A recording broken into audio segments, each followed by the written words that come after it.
Mirëmbrëma, ora është 19, ky është edicioni qendror i lajmeve në Vizion Plus, edhe lajmet kryesore për sot e martë 1 tetor. Tragjedinë e një familje në Klos, vllai vret me armë vllain dhe nipin pas një konflikti për çështje pronësie, më pas autori vetvritet. Atentat mafioz në Lushnjë, një 40 vjeçar ekzekutohet me armë në një lokal. Autorët e maskuar djegën makinën pas largimit nga vendngjarja. Policia greke bën të ditur se mbi 1 ton kanabis i kapur në një ishull në detin e Gje është nisur nga Shqipëria. Arrestohen disa nga skafistët. Mirëmbrëma, zonja dhe zotrin, gjithashtu në edicionin qendror të lajmeve ndër të tjera. Qeveria i kalon tek privati analizat e ushqimeve, vendimi i firmosur nga ministri Çuçi nxjerr jashtë loje laboratorë dhe institutet shtetërore. Lulzim Basha u dërgon letër Bankës Qendrore dhe bankave të nivelit të dytë mos financoni koncesionet, pastrojnë paratë e krimit.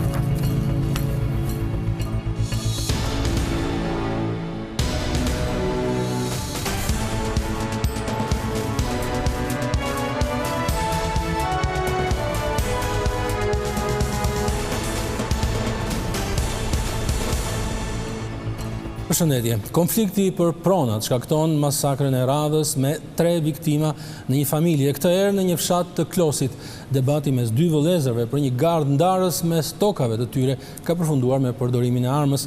Njëri prej vëllezërve ka qelluar vllain dhe nipin duke u shkaktuar vdekjen.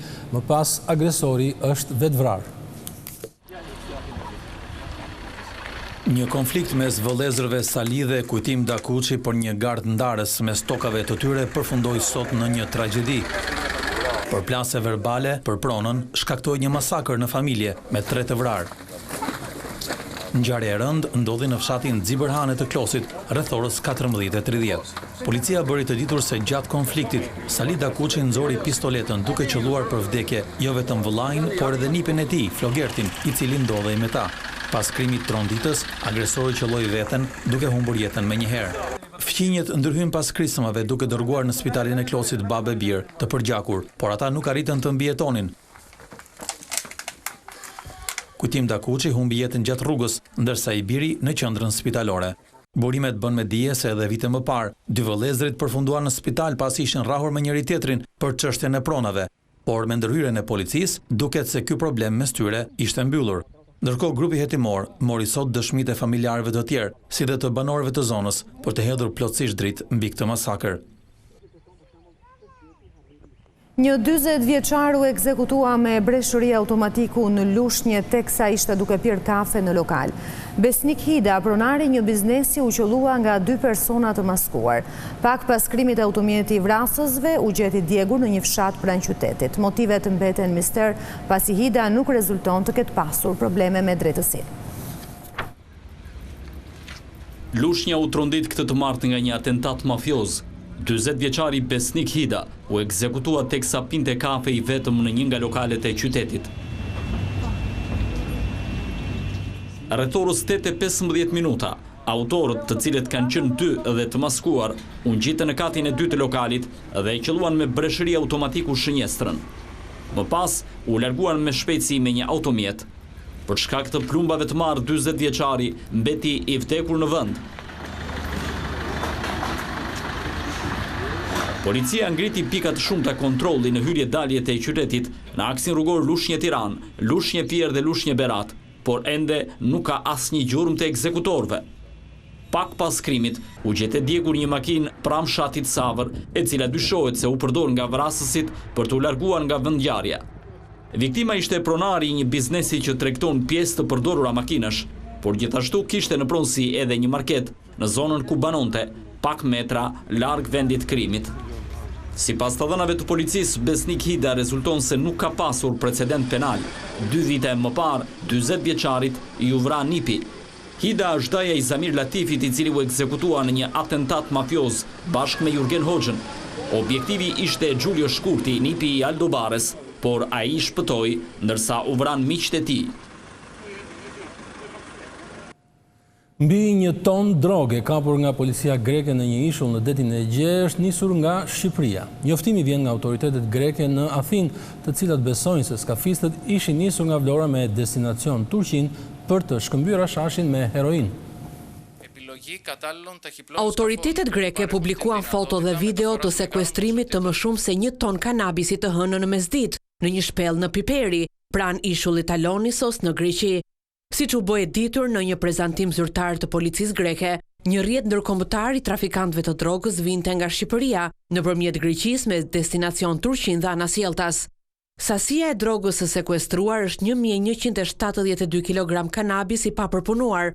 Ndërkohë, autoritetet greke kanë arrestuar 4 persona, mes tyre dhe shtetas të huaj, dhe kanë sekuestruar 2 motoskaf. Policia greke dhe roja bregdetare kishin sinjale ditë më parë për mjetet lëndruese, të cilët do të transportonin drogën në brigje turke. Operacioni organizuan nga rojet bregdetare, që përfshin 10 anije patrullimi, një helikopter dhe një aeroplan. Sipas informacioneve të para, droga u fsheh në shpellë për shkak të vonesës për të mbërritur në destinacion. Sipas policisë greke, trafikantët transportonin kanabis nga Shqipëria në Turqi dhe më pas merrnin heroin duke e sjellë në Shqipëri. Policia ka publikuar edhe hartën e itinerarit të drogës. Sipas saj është nisur me motoskaf nga Vlora në datë 24 shtator. 2 bashkëpunëtor të tjerë në këtë rrjet kriminal janë identifikuar dhe janë shpallur në kërkim. E pyetur nga Vizion Plus, policia shqiptare mohon që droga të ketë patur origjinë shqiptare, duke thënë se këto janë vetëm pretendimet mediatike, ndonse këtë radhë deklarata zyrtare nga policia greke.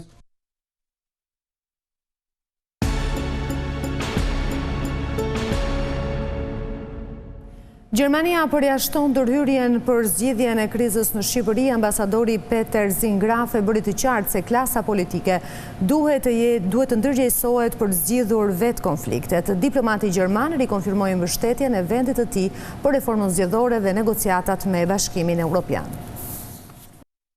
Komisioni i Integrimit ka miratuar në parim një rezolutë të posaçme në mbështetje të hapjes së negociatave për antarësimin e Shqipërisë në Bashkimin Evropian. Dokumenti shartuar nga kryetaria e këtij komisioni Rudina Hajdari, të cilën do ta kemi pas pak në studio, dhe socialistja Senida Mesi, dhe kjo rezolutë shpreh vullnetin e të gjithë deputetëve të kuvendit për çeljen e bisedimeve për antarësim. Ndërkaq, ish ministri i jashtëm Ditmir Bushati ka propozuar disa amendime për këtë rezolutë, të cilat do të merren në shqyrtim nesër nga Komisioni Parlamentar. Reforma zgjedhore dhe eventualisht çdo ndryshim apo ndërhyrje në kushtetut të lidhur me sistemin zgjedhor do të duhet të merrnin miratimin e opozitës parlamentare. Në Shqipëri aktualisht dihet kemi një rivalitet midis opozitës që braktisi sistemin politik 8 muaj më parë duke hequr dorë nga mandatet parlamentare dhe opozitës së re brenda parlamentit. Një ndër zërat më të shquar të opozitës në parlament është deputetja Rudina Hajdari, e cila është sot e ftuar në studio me mbroma. Mirë se erdhët. Pyetja e parë për juve, zonja Hajdari, është: ju jeni kryetare e Komisionit të Integrimit, siç e dëgjuam dhe sot është propozuar ju me një kolegi, keni propozuar një rezolut, cili është në mënyrë të përmbledhur qëllimi dhe synimi i kësaj rezolute? Atëherë, rezoluta në fakt është një traditë që bëhet, sa herë që ne në fakt kemi kohë që i presim çeljen e negociatave, kështu që nuk është hera parë që ne bëjmë një rezolutë të tillë, por gjithsesi është hera parë që ne bëjmë një rezolutë të tillë që ka një mbështetje të gjerë të deputetëve dhe duhet përshëndetur sepse në fakt është një iniciativë që duhet bërë, se ne inkurajojmë vendet anëtare të BE-s të çelin negociatat me Shqipërinë, por gjithashtu vëmë para përgjegjësisë qeverinë, politikën, kuvendin, që ne të marrim parasysh të gjitha kushtet që na ka vënë Bundestagu, por edhe vendet e tjera të skeptike që akoma nuk e kanë ndarë mendjen për çeljen e negociatave. Prandaj ne vëmë me këtë rezolutë ne shprehim mirënjohje për faktin që Gjermania shprehu gatishmërinë për të hapur negociatat me Shqipërinë, po ashtu ne shprehim gatishmëri për të çuar reformën zgjedhore përpara,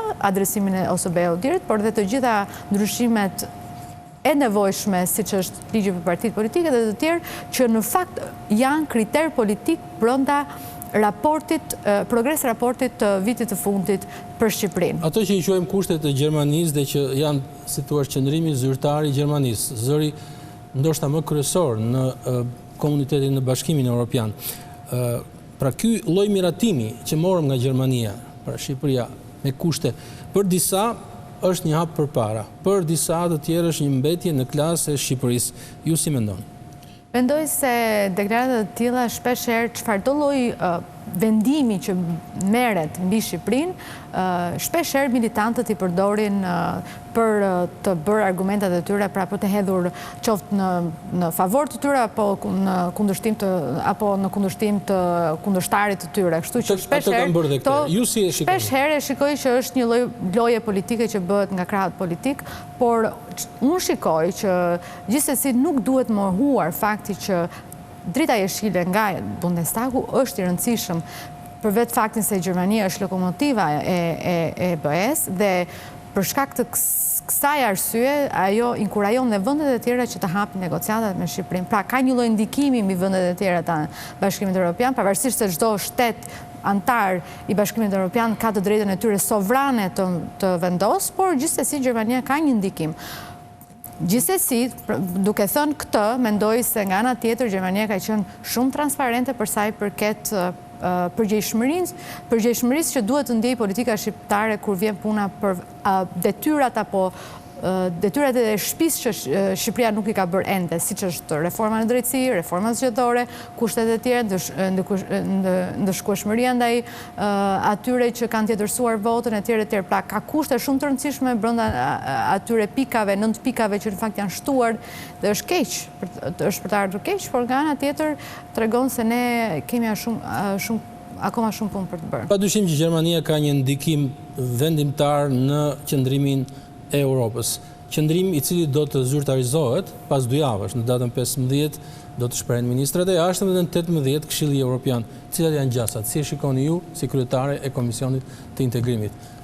Nuk po ju pyes për dëshirën, po cilat janë gjasat? Zoti Furxhi, unë shpresoj që ne të marrim një përgjigje pozitive nga BE-ja, por besoj se një përgjigje pozitive do ishte vetëm në rastin nëse do kishim kushte të qarta se çfarë duhet bëjmë në muajt në vijim.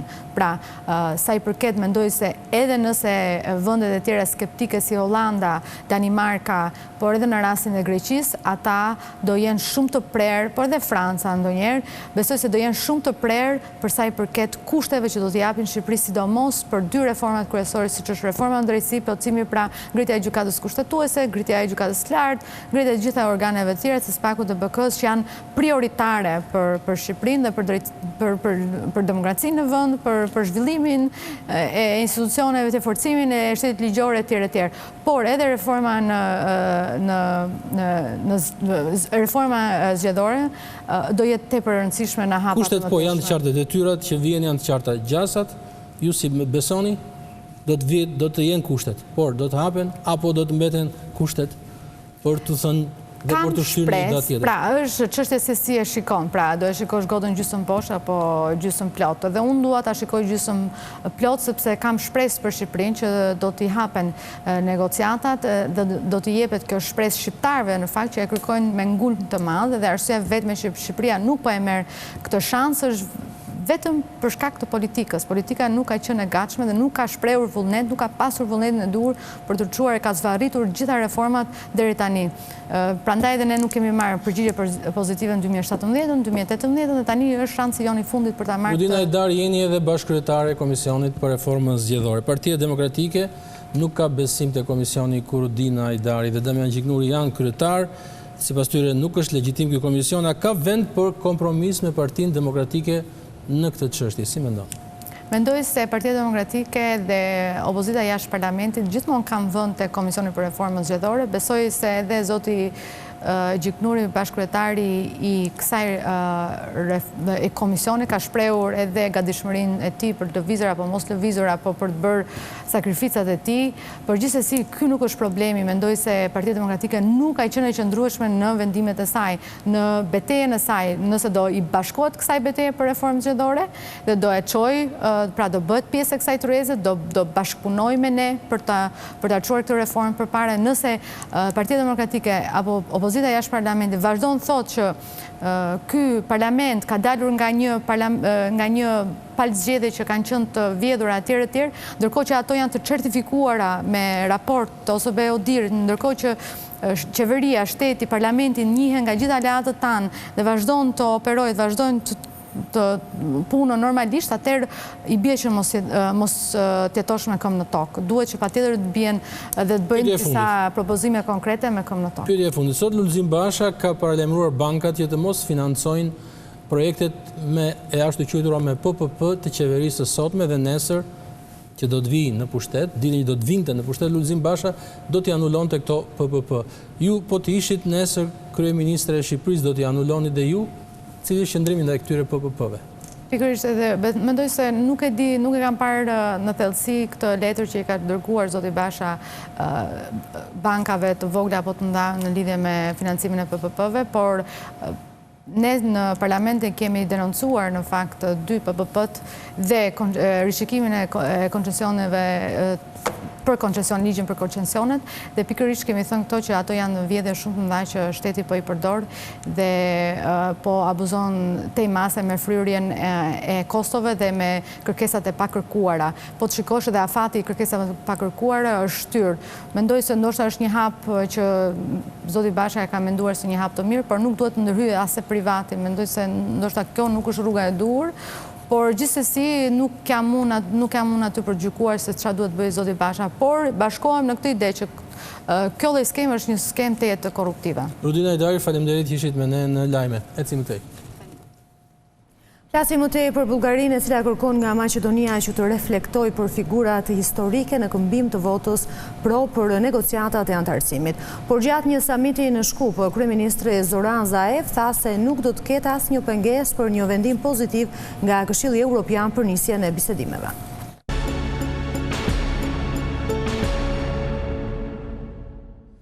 Qeveria vendos t'ia besoj sektorit private dhe analizat e ushqimeve. Ministri i Bujqësisë Bledi Çuçi ka urdhëruar autoritetin kombëtar që çdo analizë të kryhet në një subjekt të vetëm. Ky vendim nxjerr jashtëloje Institutin e Sigurisë Ushqimore dhe Laboratorët Shtetëror. Ministri i Bujqësisë Bledi Çuçi ka firmosur një urdhër i cili detyron autoritetin kombëtar të ushqimit që analizat ushqimore të kryen në një laborator privat. Urdhri parashikon që analiza do të kryhen deri në nëntor të vitit 2022. Kjo është hera e parë që ministria jep këtë të drejtë shërbimi për disa vite rresht një subjekti privat. Në këtë laborator do të kryhen të gjitha llojet e analizave, duke nisur që nga frutaperimet, mishi, vajrat, bulmetet e të tjerë. Aktualisht janë disa lloje analizash të cilat nuk i kryejnë laboratorët shtetëror për mungesë pajisjesh të specializuara. Në këtë rast AKU detyrohet i kryejë ato në privat. Por me urdhrin e ri të ministrit, tashmë këtë të drejtë do ta ketë një subjekt i vetëm për 3 vitet në vijim. Pas analizimit të produktit nga laboratorët e AKU, specialistët kur kanë dyshime i dërgojnë mostra tek Instituti i Sigurisë Ushqimore, por edhe ky institut nuk ka të gjitha llojet e pajisjeve laboratorike, ndaj bashkëpunimi me privatin është e nevojshme, thon disa zyrtarë të ministrisë. Prej vitesh qeveria nëpërmjet buxhetit të shtetit, por edhe Bashkimit Evropian, ka financuar miliona euro për modernizimin e laboratorëve, me qëllim garantimin e sigurisë ushqimore, por sërish autoritetet gjejnë rrugën më të shkurtër, ofrimin e shërbimit nga privati. Opozita paralajmëron zyrtarisht bankën qendrore dhe bankat e nivelit të dytë për të mos financuar kontratat e partneritetit publik-privat. Në letrën zyrtare, Lulzim Basha i konsideron koncesionet e rrugëve Milot Balltren dhe Orikum Dukat si projekte që synojnë pastrimin e parave. Partia Demokratike ka publikuar letrën që ka dërguar guvernatorit të Bankës së Shqipërisë e bankave të nivelit të dytë për të mos financuar koncesionet për ndërtimin e rrugëve Milot Balltren e Orikum Dukat. Nëpërmjet kësaj letre, lideri i opozitës Lulzim Basha paralajmëron se të dyja këto kontrata publike dëmtojnë interesat financiare të shtetit shqiptar, duke u siguruar përfitimet pa drejta zyrtarëve të korruptuar e kompanive private. Financimi i të tilla projekteve të cilat qartësisht kanë si qëllim pastrimin e parave të trafiqeve dhe korrupsionit, jo vetëm që s'duhet të lejohet, por do të përbonte edhe kriminalizimin e atij personi apo institucioni që ka bashkëpunuar në këtë drejtim. Lideri i opozitës ka vënë në dukje vullnetin e Partisë Demokratike për të verifikuar të gjitha kontratat korruptive, duke shkuar deri tek revokimi i lejeve apo përfundimi i kontratave të dhëna në shkelje të ligjit. Prandaj ne presim që banka juaj të aplikojë procesin e vigjilencës së zgjeruar në çdo transakcion ku përfshihen subjekte që janë angazhuar në aktivitetet e sipërcituara, veçanërisht duke pasur parasysh indicjet që janë publike, jo vetëm nga PD, por edhe nga raportet e institucioneve të specializuara ndërkombëtare. Ditën që Parlamenti miratoi për të dytën herë kontratat koncesionare për ndërtimin e rrugëve Milot Balltren e Urikum Dukat, lideri i opozitës Lulzim Basha lajmëroi se do u dërgojë një letër paralajmërimi bankave dhe firmave që fituan koncesionin për të sqaruar pozicionin e Partisë Demokratike ndaj këtyre dy kontratave. Opozita akuzoi sot kryeministrin Rama se po mban të fshet projektin për prishjen e teatrit kombëtar. Ish-deputeti e Partisë Demokratike Albana Vokshi tha se nuk ka asnjë të dhënë për kompanitë që kanë shfaqur interes të ndërtojnë 6 shkullat në trullin publik. Data 19 shtator ishte afati i fundit kur kompanitë duhet të dorëzonin dokumentat. Por gati 2 javë pas kadimit të këtij afati, as qeveria dhe as bashkia nuk bëjnë publike emrat e kompanive që kanë shfaqur interesin për të bërë pjesë e planit 200 milion euro fitim të Edi Ramës. Megjithse edhe tërmeti i fundit erozoi tezën kryesore të Edi Ramës dhe veliajt se teatri kombëtar rrezikon të shëmbet nga vjetërsia, Edi Rama po vazhdon në fshehtësi të plot planin mafios për teatrin kombëtar në bashkëpunim me Erion Veliajn, në bashkëpunim me kompanin Fusha dhe arkitektin Bjarke Ingels. Inspektoriati i mbrojtjes së territorit u përballë sërish me rezistencën e pronarëve të lokaleve dhe banorëve në radhim. Ata kundërshtuan prishjen e objekteve duke akuzuar autoritetet se po veprojnë në mënyrë selektive.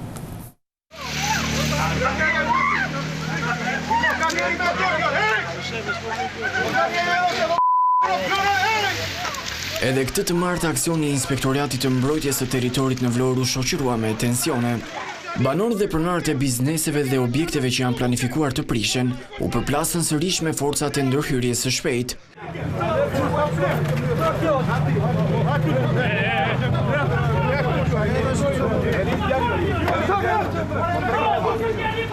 Ndërhyrja nisi që në orën 5 të mëngjesit. Inspektorati i mbrojtjes së territorit i mbështetur edhe nga forcat e ndërhyrjes së shpejtë shembi ndërtesat ku një ditë më parë u shënua konfrontime mes banorëve dhe policisë.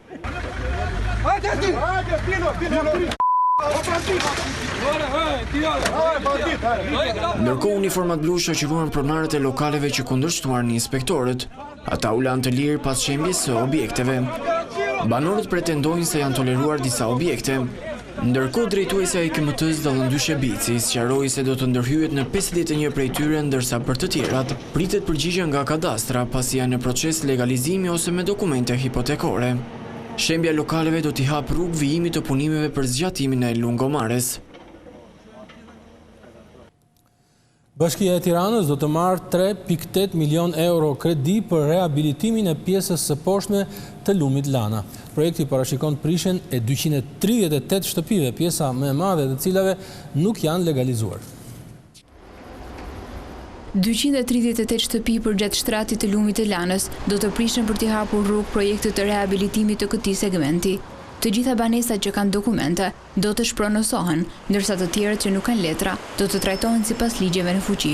Nënkryetari i Bashkisë së Tiranës Arbi Mazniku shpjegoi në Komisionin e Veprimtarive Prodhuese se qeveria po merr një kredi nga Banka Europiane e Investimeve për realizimin e projektit. Kanë rreth 238 shtëpi që preken në zonë, nga të cilat më pak se 10%, rreth 25 për tyre kanë në fakt akt pronësie mbi shtëpinë.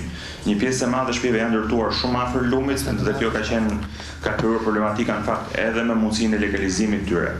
Por programi që kemi është që kemi mundësi të sistemojmë të gjitha familjet një mënyrë se tjetër nëpërmjet 3 programeve që ne kemi. Programi i parë është i bonusit qiras, i cili ne jap mundësinë familjeve që të kenë një qira 3 vjeçare derisa të kenë mundësi të rivendosen diku tjetër. Mazniku theksoi se kjo zonë përmbytet shpesh gjatë dimrit dhe ka të nevojshme ndërhyrjen.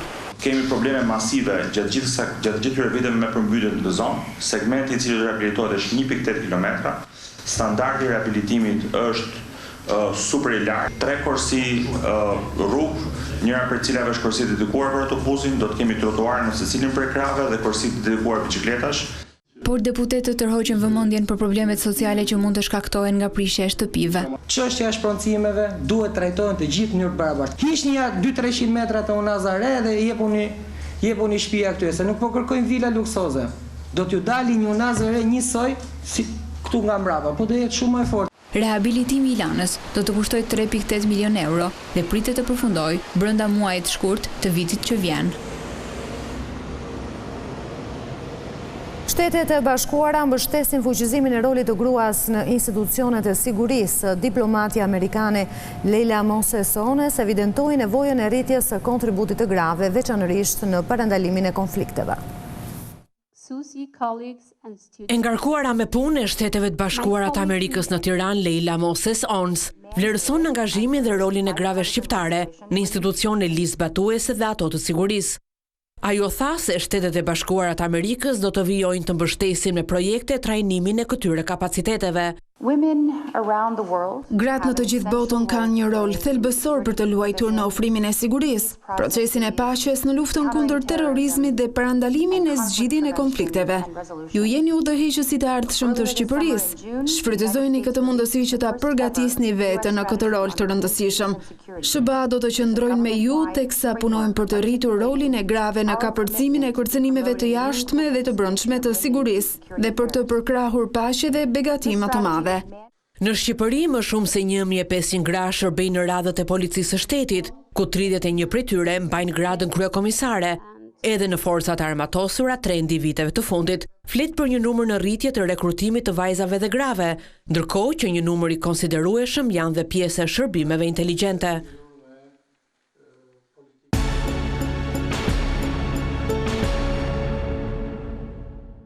Ania shqiptare Oriku ka kryer me sukses një tjetër operacion në det.